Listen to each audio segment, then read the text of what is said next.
Rambutan ಬೀಜವನ್ನು ನಾವು ಇನ್ನೂ ಮಾತ್ರ ಅಲ್ಲ, ಈಗ ಹುರಿತಾ ಇದ್ದೇವೆ. ಹೀಗೆ ಹುರಿದು ಸ್ಯಾಂಪಲ್ ಇದರಿಂದಲೇ ಬಿಸಿ ಬಿಸಿ ತೆಗೆದು ತಿಂದು ನೋಡಿದ್ದೇವೆ, ಭಾರಿ ರುಚಿ ಉಂಟು. ಹಾಗೆ ಇದನ್ನು ಸ್ವಲ್ಪ, ಇದೀಗ ನಾವು ಫ್ರೆಶ್ ರಂಬುಟಾನು ತಿಂದದ್ದು, ಬೀಜವನ್ನು ಹುರಿದದ್ದು. ಇದು ಕಲ್ಲುಪ್ಪಿನೊಟ್ಟಿಗೆ ಸೇರಿಸಿ ಹುರಿದದ್ದು ಕರಂಚುವುದಕ್ಕೆ. ಭಾರಿ ಟೇಸ್ಟ್ ಆಗ್ತದೆ.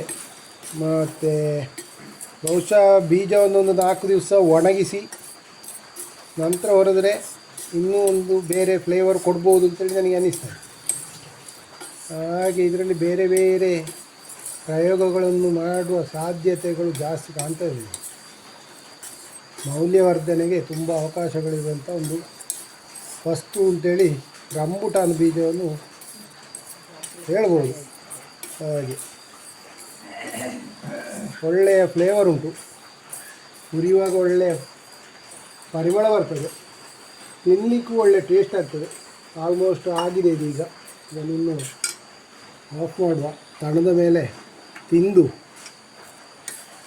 ರಿವ್ಯೂ ಹೇಳುವ ಹೇಗೆ ಆಗ್ತದೆ ಅಂತೇಳಿ.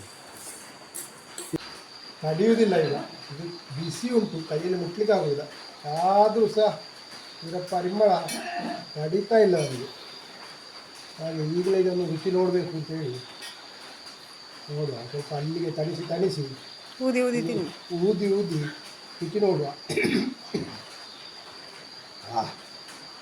ಸೂಪರ್ ಉಂಟು.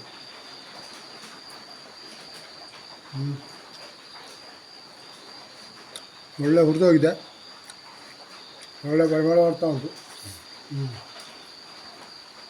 ನಮ್ಮ ಕ್ಯಾಮ್ರಾವೆಲ್ಲ ಬಾಯಲ್ಲಿ ನೀರು ಬರ್ತಾ ಉಂಟು. ನನ್ನ ಬಾಯಲ್ಲಿ ನೀರು ಬರ್ತಾ ಇಲ್ಲ. ಬಿಸಿ ಬಿಸಿಯೇ ತಿನ್ನಲಿಕ್ಕೆ ಇನ್ನೂ ಸೂಪರ್ ಆಗ್ತದೆ. ಒಳ್ಳೆ ಕರೆಕ್ಟಾಗಿದೆ ಹುರಿದದ್ದು. ನೋಡ, ನಮ್ಮ ಕ್ಯಾಮ್ರಾಮನ್ಗೆ ತಣಿಸಿಕೊಡಿ. ತಗದಿದೆ, ಅದು ಆಗಿದೆ. ಒಳ್ಳೆ ನೋಡ, ಆಗೋದು ಹೇಳಿ, ಹೇಗುಂಟು ಹೇಳಿ ಮೇಡಮ್ ಅವರೇ. ಹೇಗೆ ಐಟಮ್ ಮಾಡ್ಬೋದಾ? ಐಟಮ್ ಮಾಡ್ಬೋದು, ಸೂಪರ್ ಉಂಟು. ಈ ಥರ ಯಾರು ಟ್ರೈ ಮಾಡಿದರೆ ಹೇಳಿ. ಮಳೆಗಾಲ ಮಳೆ ಬರುವಾಗೆಲ್ಲ ಕರುಕುರು ತಿನ್ಲಿಕ್ಕೆ ಒಳ್ಳೆಯದು. ಇನ್ನು ಇದನ್ನು ಹಲವು ಥರದಲ್ಲಿ ಪ್ರಯೋಗ ಎಲ್ಲ ಮಾಡ್ಬೋದು. ಇದಕ್ಕೆ ಮಸಾಲೆ ಕಡಲೆ ಹಾಗೆ ಮಾಡ್ಬೋದು, ಇಲ್ಲಾಂದ್ರೆ ಎಣ್ಣೆಲಿ ಹಾಕಿ ಇದು ಮಾಡಿ ಎಣ್ಣೆಯಲ್ಲಿ ಹುರಿದು ನೋಡ್ಬೋದು. ಉಪ್ಪು ಮೆಣಸು ಸ್ವಲ್ಪ ಒಣಗಿಸಿ ನಂತರ ಹುರಿದು ನೋಡ್ಬೋದು. ಹಾಗೆ ಇದನ್ನು ಬಾದಾಮಿ ಬರ್ಫಿ ಮಾಡಿದಾಗ ಇದನ್ನು ಬರ್ಫಿ ಮಾಡಿ ನೋಡ್ಬೋದು. ಮತ್ತೆ ಏನು ಮಾಡ್ಬೋದು, ಮತ್ತೆ ಏನೆಲ್ಲ ಈಗ ಅರ್ಜೆಂಟಿಗೆ ಇದನ್ನು ತಲೆಯಲ್ಲಿ ಆಲೋಚನೆ ಮಾಡೋದಿಲ್ಲ. ಆಲೋಚನೆ ಮಾಡಿದ್ರೆ ಬಹುಶಃ ಕಟ್ ಮಾಡಿ ತೊಂಡೆಕಾಯಿ ಒಟ್ಟಿಗೆ ಪಲ್ಯ ಮಾಡ್ಬೋದೇನೋ. ಮಾಡ್ಬೋದು, ಪಲ್ಯವೂ ಮಾಡ್ಬೋದು, ಗೊತ್ತಿಲ್ಲ. ಇದನ್ನು ಸ್ವಲ್ಪ ಬೇಯಿಸಿ ಗೇರು ಬೀಜದ ಪಾಯಸ ಮಾಡಿದಾಗೆ ಮಾಡಲಿಕ್ಕೆ ಆಗ್ತದೆ ಅಂತೇಳಿ ನೋಡ್ಬೋದು.